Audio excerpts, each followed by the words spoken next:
गोरे गोरे गाल लाले, गोरे गोरे गाल लाले, ओठ मस्तानी तोर जवानी छौड़ी लागा होगे छेना के पानी। तोर जवानी छौड़ी लागा होगे छेना के पानी। पातर कमरिया हो तोर पतई के खानी। तोर जवानी छौड़ी लागा होगे छेना के पानी। तोर जवानी छौड़ी लागा होगे छेना के पानी।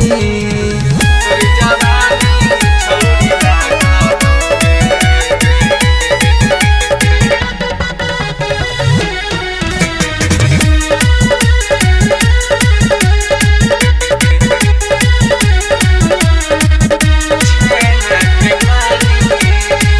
जो बना तुहार अमरूद लागोगे। हाँ ढोढ़ी में मलाई भरल खूब लागोगे, भरल खूब लागोगे। जो बना तुहार अमरूद लागोगे। ढोढ़ी में मलाई भरल खूब लागोगे।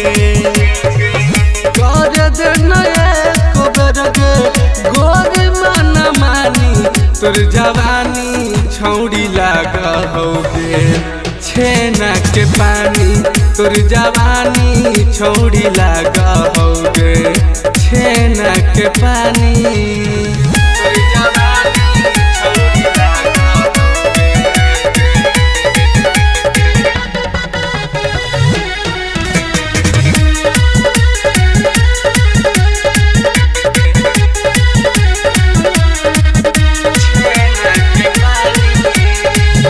अंकित राजा से प्यार ज्यादा ले लेगे।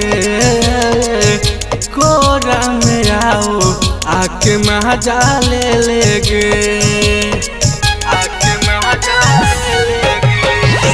अंकित राजा से प्यार ज्यादा ले लेगे।